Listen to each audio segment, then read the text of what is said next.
هيك أنت بتكون مؤمن قوي.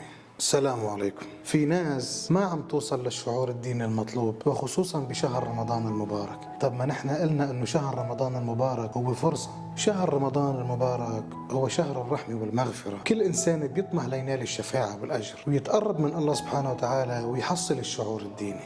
طب ما انا ما عم اتوفق واوصل لهذه النتيجة، شو ممكن تكون الاسباب وشو الحل؟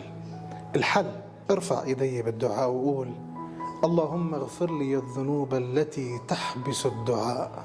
بس لحظة، ما فيني أنا أقول إنه الله سبحانه وتعالى ما عم يستجيب لي دعائي وأنا رافع صوتي على بي وأمي، أو ظالم حدا، أو مستغيب حدا، أو في ناس إلها علي حق، أو مأخر صلاتي.